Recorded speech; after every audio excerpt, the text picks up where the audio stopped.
ওই জায়গায় বাড়ি আমাদের। ওই পাশে হলো যে নদী, এই যে বনের মাঝখানে আছে একটা হলো ছোট একটা গাছ। আসসালামু আলাইকুম গাইস, আশা করি আপনারা সবাই ভালো আছেন। আজকে আমি আপনাদেরকে দেখাবো আমাদের গ্রাম এবং আমাদের গ্রামের যে বন, যে মেঘে আবহাওয়ায় মনে করেন যে অনেক সুন্দর একটা পরিবেশ দেখা যাচ্ছে, তাই আজকে আপনাদেরকে দেখাবো। আশা করি আপনারা এই ব্লগটা সবটা দেখবেন। সো গাইস, আমরা পিচ্ছি পিচ্ছি পোলাপানের কাছে আসছি, এখন যাচ্ছি আমরা হলো বনে, এবং একদম পরিবেশ যেটা বলা হয় মেঘে একদম কালো হয়ে গেছে দিনটা। এখন আছে হলো সিমির কাছে। সিমি, তুমি কিছু বলো আমাদের আইডিয়া সম্পর্কে, বলো সিমি, বলো। সে শরম পাচ্ছে, আসলেই আমাদের গ্রামের মেয়েরা অনেক লাজুক এবং সে অনেক শরম পাচ্ছে। আমি অবশ্যই আপনাদেরকে দেখাবো আমাদের গ্রামের বনটা আসলে অনেক সুন্দর। এই যে ও কুকুর দেখে ভয় পাইছে অনেক।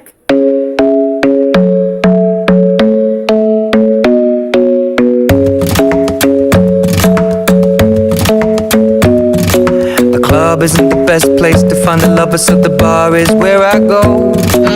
Me and my friends at the table doing shots, tripping fast and then we talk slow.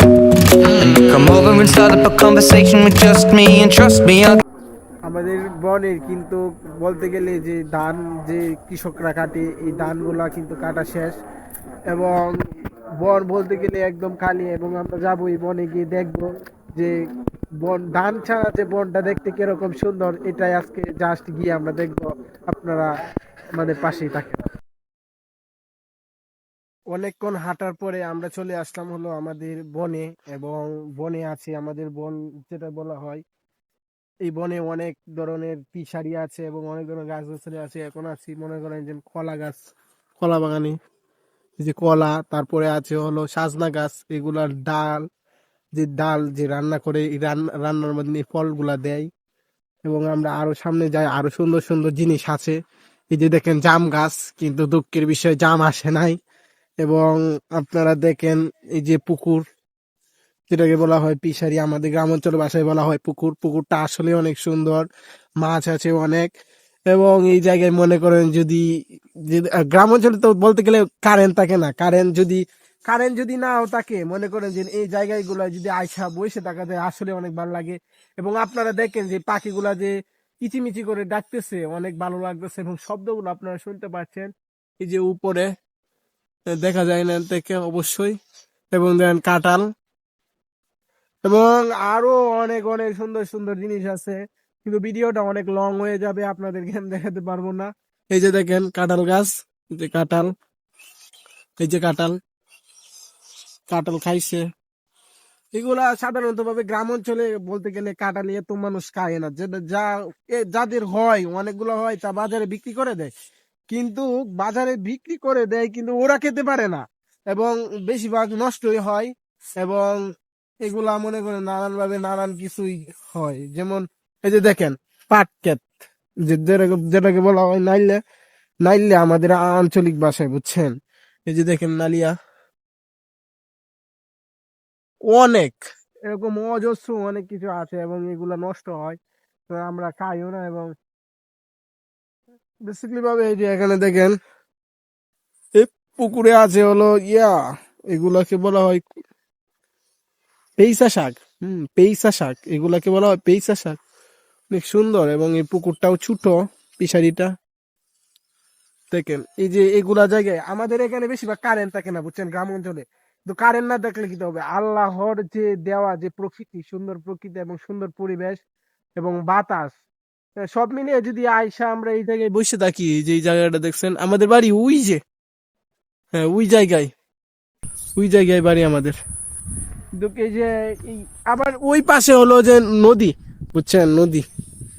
এবং এগুলা জায়গা আসলেই বসে থাকলেও অনেক শান্তি লাগে। যেমন নদীর পাশে আছে, পাশে নদী আছে বলতে গেলে বাতাস আসে, বাতাস আসলে মনে করেন আমার কাছে অনেক ভালো লাগে। এবং বাতাস তো সবসময় থাকে, বলতে গেলে আমাদের এখানে কারেন্ট বেশি থাকে না, এই আল্লাহর প্রাকৃতিক দান যে বাতাসটা, এই বাতাসটাই আমাদের শোল জুড়িয়ে যায়। অবশ্যই অনেক ভালো লাগে আমাদের। দেখেন বাতাসে কোন পাতা কিভাবে নড়তেছে, খুবই ভালো লাগতেছে। এবং আমরা এখন যাব সামনে সামনে গিয়ে দেখব যে কি কি আছে না আছে। এই যে এগুলো হলো বন কর, যেটাকে বলা হয় গরুর জন্য। এখানে লাগছে যে আসলেই বলতে গেলে এবার যে তাওয়ামারিটা উঠছে, তাওয়ামারিটা উঠার কারণে বলতে গেলে যে বিষয়টা বন নষ্ট হয়ে গেছে এবং মেঘলা পড়ে গেছে। অনেক দিন বৃষ্টি হয়েছে, প্রায় 10 দিনের মতো আবহাওয়া খারাপ ছিল। এই আবহাওয়ার কারণে, খারাপ থাকার কারণে মনে করেন যে এগুলা কেটে ফেলছে আর কি। আর এগুলা হলো হলো আমাদের আঞ্চলিক ভাষায় বলা হয় হলো ডেঙ্গা। যে ডেঙ্গাগুলো আপনারা দেখেন, এই ডেঙ্গাগুলো মনে করেন যে গরুর জন্য এখন কাইটা কাইটা নিয়ে যাইতেছে, রাতে দেয় এইগুলা এইগুলা ডেঙ্গা রাতে দেয় বেসিকলি ভাবে, এবং গরু খায়। বিশেষ করে বনের চেয়ে বেশি এই ডেঙ্গাগুলা খায়। আমার বলতে গেলে আমরাও কাটি, আমাদেরও গরু আছে। তো যারা কৃষক তাদের অবশ্যই এগুলা প্রয়োজন। এইগুলা হলো প্রয়োজনীয় জিনিস। হ্যাঁ, প্রয়োজনীয় জিনিস। অবশ্যই বলতে গেলে গ্রাম বলতে গেলে যে গ্রামে যাবেন, এক এক ধরনের, এক এক গ্রামে এক এক ধরনের সৌন্দর্য আপনারা পাবেন। যেমন এই যে বন থেকেই দেখা যায়, দেখেন চতুর্দিকে গ্রাম, দেখছেন? এই যে বনের মাঝখানে আছে একটা হলো ছোট একটা গাছ। আমরা এখন যাব ওই গাছের কাছে এবং গিয়ে আমরা ভিডিওটা শেষ করব। আশা করি আপনারা, বেশি বড় লং ভিডিও করব না আমি, এখন থেকে ছোট ছোট ভিডিও করব। অবশ্যই আপনারা আমার পাশেই থাকবেন।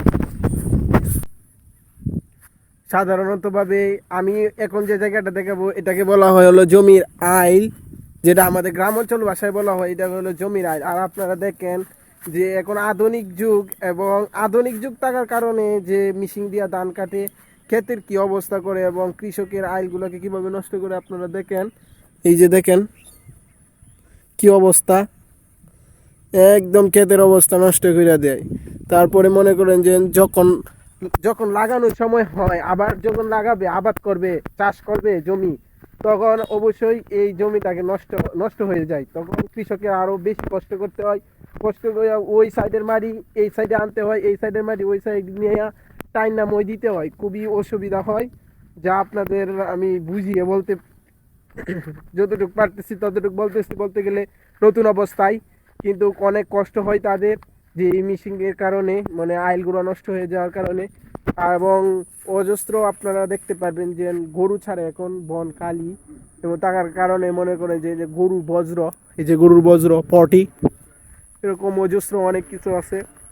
যে এখন অতক্ষণ কথা বলতে বলতে আমরা চলে আসলাম হলো আমাদের গন্তব্যস্থানে। যে এই যে গাছটা আপনাদের বললাম যে ওই গাছটাই যাবো, এই যে ওই গাছ,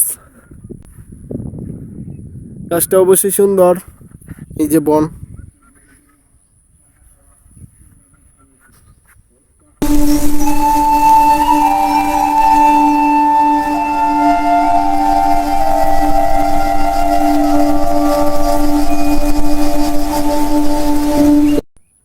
এই পর্যন্ত এই ভিডিও। আপনারা যদি ভালো লাগে আমার চ্যানেলটাকে সাবস্ক্রাইব করবেন, আপনারা আমাদের পাশেই থাকবেন। দোয়া রইল। আসসালামু আলাইকুম।